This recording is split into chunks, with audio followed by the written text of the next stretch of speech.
মনে করছিস? হ্যাঁ, কাজের কথা কইলেই তুই অসুস্থ হয়ে যাস, আমি কিছু বুঝি না। আর সব কথা আমার পোলার কাছে কস। তুই আসার পর থেকে আমার পোলা আমারে আর আমার মাইয়ারে দেখতে পারে না। এই আমার পোলারকে যাবে করছস? আজকে সুযোগ পাইছি, আজকে ঝোপ বুঝা কোপ মারু। কেমনি তোর যা করা লাগে সেটা আমি ভালো করে জানি। এই সাথী দাঁড়ায় আসোস কেন? যা করার কর, ওরা আজকে শেষ করে তোর বাচ্চাটাকে মার। এই ফকিন্নির বাচ্চা, তোর এত বড় সাহস, তুই আমার মায়ের মুখে মুখে তর্ক করিস, তাই না? আরে তুই তো একটা ফকিন্নির ঘরের মেয়ে। যখন বাবার বাড়ি ছিলি সারাদিন না খেয়ে থাকতি, আর যখন আমাদের বাড়ি এসেছিস এখন প্লেট ভরে ভরে খাস, তাই না? খেয়ে খেয়ে শরীরে শক্তি হয়েছে, শক্তি হয়েছে। সাথী মা, আপনার আমারে জায়গাতে আমার ব্যথা লাগতেছে। আরে ব্যথা লাগতেছে? আরে ব্যথা দেওয়ার জন্যই তো ধরছি। তোর কি সোহাগ করার জন্য আমি ধরছি? হ্যাঁ, তুই আমার পোলার আমার কাছ থেকে চিনে নিছস, তোরও তো আজকে ছাড়তেছ না। সাথী দাঁড়াই রসিস কেন? পেট পাশে বাড়ি দিতে পার।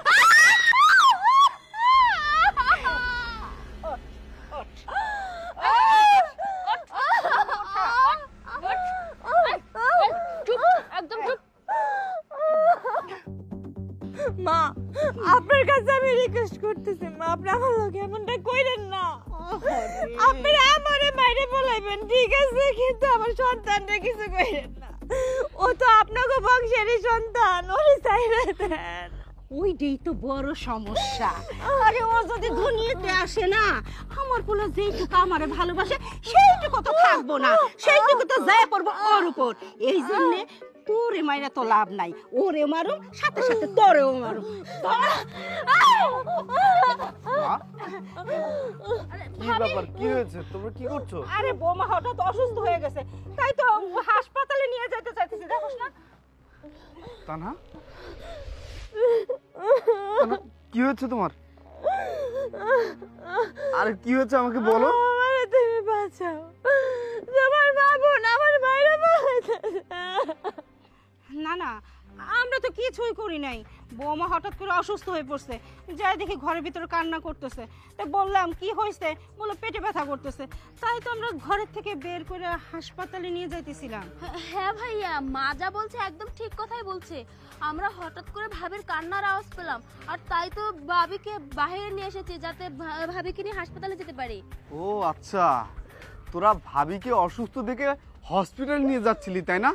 মা, তোমরা কি ভেবেছো আমি তোমাদের কোনো কিছুই জানি না? আমি তোমাদের সব কিছু জানি, আর তোমাদের সব কিছু আমি আড়াল থেকে দেখেছি এবং ভিডিও করেছি। তোমরা আমার বউয়ের সাথে কি কি করেছো। মা, তুমি কিভাবে পারলে? একটা প্রেগনেন্ট মেয়ে, তার পেটে বাচ্চা, তুমি তাকে আঘাত করছো, আমার বাচ্চাটাকে মেরে ফেলার চেষ্টা করছো। মা, তুমি কি বিবেকহীন হয়ে গেছো? আমি আমার ওয়াইফকে তোমার কাছে নিরাপদের জন্য রেখে গেছি, আর তুমি কিনা তার উপর অত্যাচার করছো। কিন্তু কেন মা? তুই তো আমার বোন, তোকে কি বলবো? একটা আমার চিন্তা করতো, আজকে যদি তানহার জায়গায় তুই থাকতিস, আর তোর সাথে যদি তোর শ্বশুরবাড়ির লোকজন এই সেম ব্যবহারটাই করতো, তো তুই কি করতিস? তুই পারতিস সহ্য করতে? কি মা, তোমার মেয়ের সাথে যদি এই সেম কাজটাই করতো, তুমি কি পারতে এটা সহ্য করতে? কখনোই পারতে না। তো আজকে আমার ওয়াইফ দেখে তোমরা আমার ওয়াইফের উপর অত্যাচার করছো। মা, আমি তো তোমার কাছ থেকে এমন কিছু আশা করিনি মা। যেদিন থেকে এই বউ এই বাড়িতে আসছে সেদিন থেকেই তোর পরিবর্তন আমি লক্ষ্য করেছি। তুই একের পর এক ভাবে পরিবর্তন হয়েছিস। কেন? আগে যেভাবে আমাকে মা বলে ডাকতি, সব সময় জিজ্ঞেস করতে মা তোমার কি লাগবে, তোমার কোনো সমস্যা হচ্ছে কিনা, অসুখ হলে আমার পাশে গিয়ে বসে থাকতি। যতক্ষণ আমার ঘুম না আসতো তুই আমার কাছ থেকে সরতি না। কিন্তু বউ আসার পর কি সেটা করেছিস? না, একটা বারো কি প্রাণ খুলে আমাকে মা বলে ডেকেছিস? ডাকিসনি। সব সময় চেয়েছিস বউ তোর কাছে থাক, আর আমরা দুজন তোর থেকে দূরে সরে যাই। তুই তো তাই করেছিস বাসায়। একটা বারের জন্য তো কখনো চিন্তা করিসনি যে মা আমাকে জন্ম দিয়েছে, যে মা আমাকে বড় করছে, সুশিক্ষায় শিক্ষিত করছে, যার কারণে আজকে তুই পুলিশ অফিসার। না, সেই মার মূল্য তোর কাছে এতটুকু নাই। তোর মূল্য হয়েছে এখন বউ। তুই সব কিছুতে মূল্যায়ন করিস বউকে। আমি আর আমার মেয়ে ঘরের ভিতরে কি করছি, খাচ্ছি না খাচ্ছি, একবারও কি খোঁজ নিয়েছিস? নিয়ে আসনি। আর যার রাগ উঠেছে তোর বউর উপর, আর এই কারণেই আমরা চাইছি তোর ভালোবাসা যাতে আমরা আবার ফেরত পাই, সেই বাসা যেন আবার আমাকে প্রাণ খুলে মা ডাকে। এই জন্যই তো তোর বউকে আমরা মেরে ফেলতে চেয়েছি, তার সন্তানকে আমরা মেরে ফেলতে চেয়েছি। এটা আমাদের দোষ। কেন খোঁজ নিবে মা? তুমি জানো না সে এখন নতুন মা পেয়েছে, নতুন বাবা পেয়েছে। আমাদের দিয়ে এখন সে কি করবে? আমার পরিবর্তে সে শালি পেয়েছে, আর তোমার পরিবর্তে সে মা পেয়েছে, শাশুড়ি পেয়েছে। আর একটা কথা বলবি না তুই, তুই অনেক কথা বলেছিস। মা তুমি কেন ভুলে যাচ্ছ? মায়ের জায়গা এক জায়গায় আর স্ত্রীর জায়গা আরেক জায়গায়। তুমি তোমার জায়গাতে আছো আর আমার ওয়াইফের জায়গায় আছে। আমি যে তোমাকে কম ভালোবাসি সেটা তো না। আমি আমার ওয়াইফকে যেমন ভালোবাসি ওয়াইফ হিসাবে, তোমাকে মা হিসেবে আমি সেমভাবে ভালোবাসি। হ্যাঁ, হয়তো আমি আমার ডিউটির জন্য তোমাদেরকে একটু সময় কম দিতে পারি। একটা মেয়ে তার বাপের বাড়ি থেকে শ্বশুর বাড়িতে আসে কেন জানো?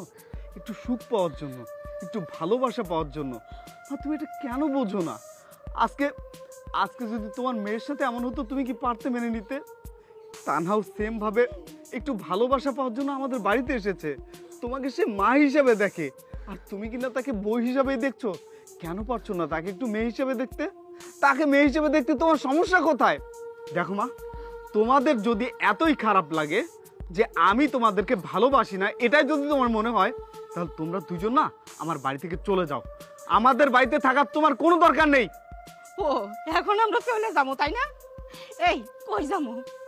তুই জানা আমাদের আছে কে? তুই আমার একমাত্র ছেলে, যা সুখ দুঃখে সবসময় পাশে দেখেছি।